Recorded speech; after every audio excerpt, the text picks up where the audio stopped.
Well, now to kick things off, we're going to take a tour of the Mann-Simons Site led by Don Polite of Historic Columbia. So, welcome to the Mann-Simons Site at Historic Columbia today. My name is Don Polite. You can also call me DJ Polite, and I will actually be touring you through the home today. And one of the things I think is most fascinating about the Mann-Simons Site, I think it is one of Historic Columbia's most unique sites. And let me tell you why. This is not the home of the elite. You're not going to come into this home to hear a story of fabulous achievement at the federal level or the state level. What you're going to hear is a story of a family.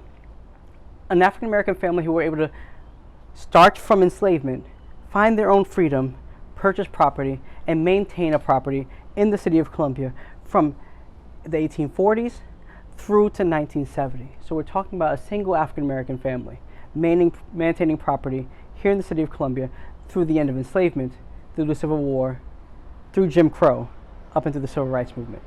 So it is a fascinating history of this city, of this family, and of the American narrative that talks about perseverance, hope, and persistence through rapid change. And I think that's something that everybody can get a part of in this home. So come on in and we can explore that story.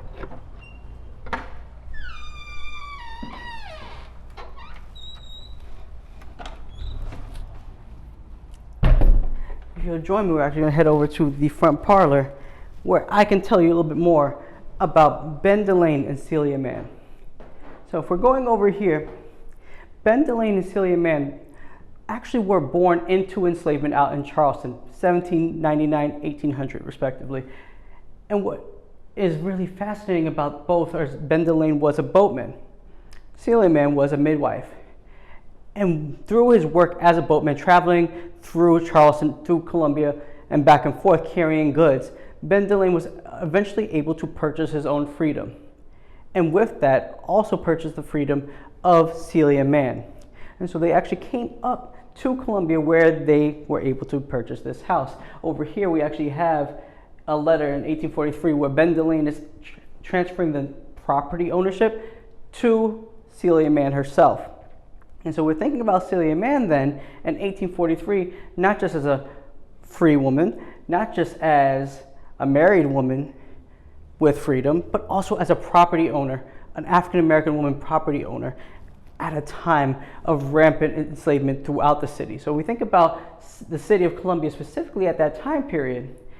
If we're thinking about 1843, I believe there's about 149 free people of color in the city, which included Ben Delane, Celia Mann.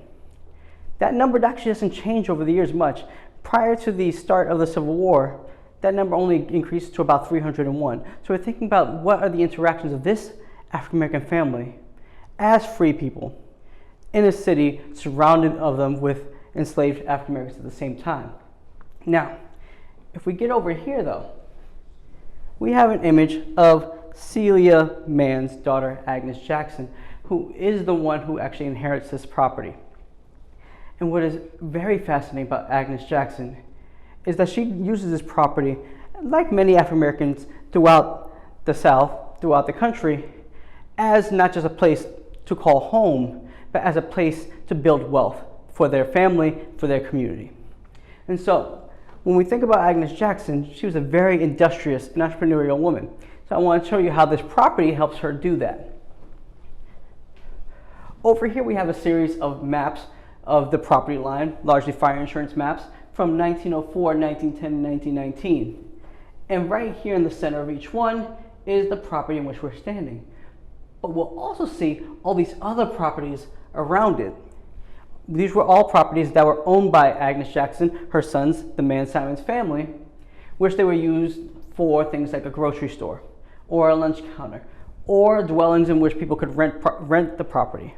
So it was a way in which that they can actually build wealth for themselves, but also provide critical services to the African American community, whether that be shelter, whether that be food, whether that be wealth that could be shared throughout the community. And that is really fascinating when we see here, as we were able to do an archaeological dig, some of the things that this family either owned or able to sell to the community. So we have things like as simple as toys, things like china, Also things like light bulbs, early 1900s. So thinking about how an African-American family and African-American community were able to utilize electricity as early as they possibly could, right? So when we're going to get into this next room, we're going to expand on Agnes Jackson and how they use this property and how she used this property with her sons right over here.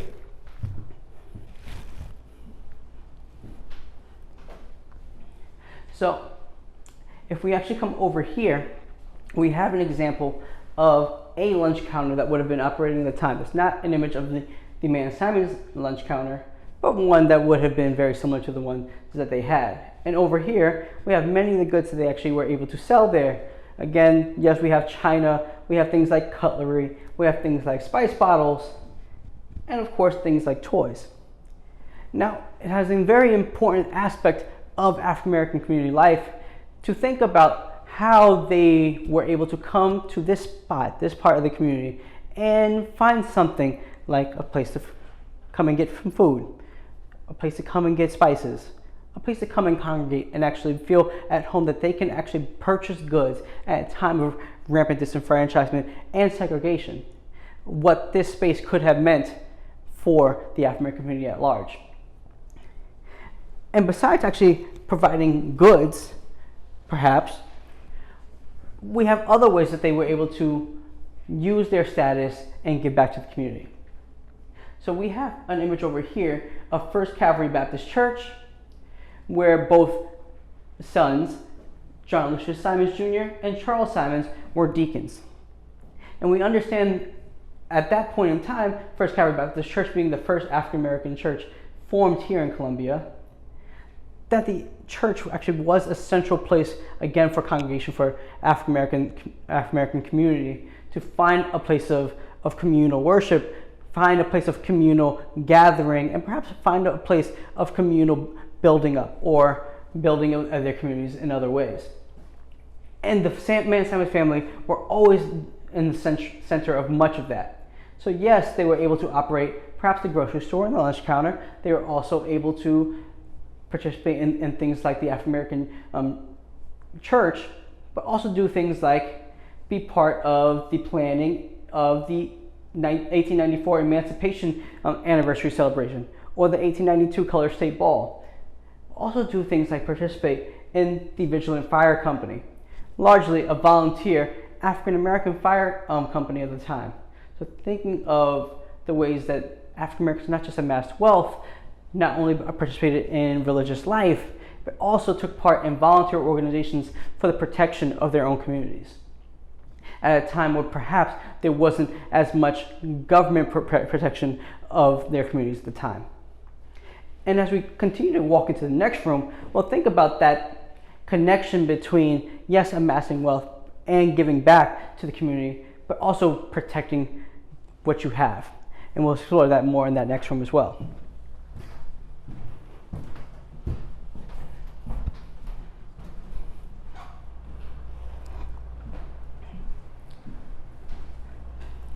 In that last room, I had mentioned First Cavalry Baptist Church being the first African American church here in Columbia. We have another image of it here. That church actually would have been on a property right across the street. The narrative is always that the founding of that church was planned in the basement of this home, which is a little bit stretching of the truth. At the time, there would not have been a basement of this property, but we do know that leading back to Celia Mann, she was able to use this property as a place for people to come through and plan the founding of that church. And she was actually able to see or be a part of that planning before her death. And her family was a part of that church community for generations to come. Now, briefly, if we will, I do want to come over here to these other images of Charles Simons and his wife Amanda.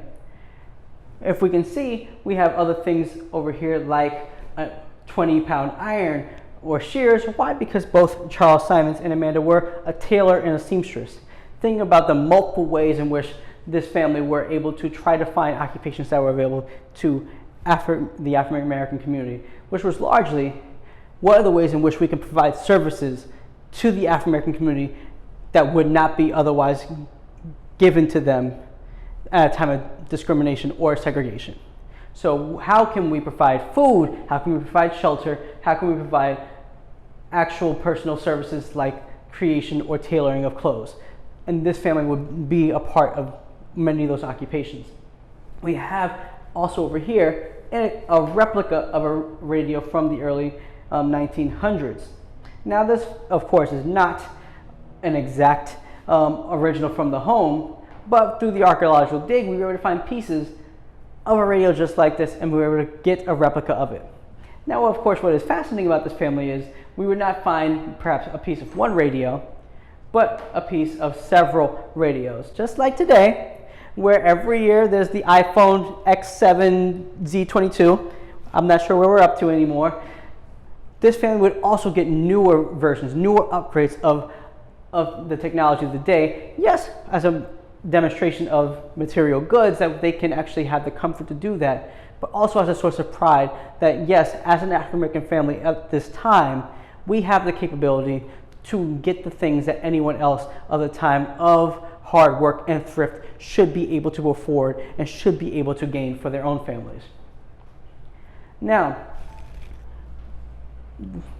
the cautionary tale about this is that because it is a period of oppression, of Jim Crow, of segregation, and everything that comes with it, that kind of success comes with a price.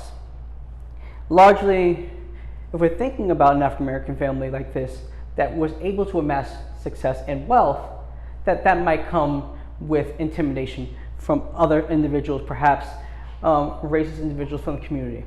And we can see that example through Charles Simons himself. In 1895, he actually does write a letter to the editor of the state newspaper. In it, he details the fact that the constables, the police of the time, had come into this home while he was not there, but he had other family members within this home at the time, to just search the property. Without necessarily a warrant, without perhaps necessarily a reason that they were under perhaps search or under investigation of any real crime. And in this letter to the other, he tells them perhaps that they are more than welcome to come back and search his property again if he is there.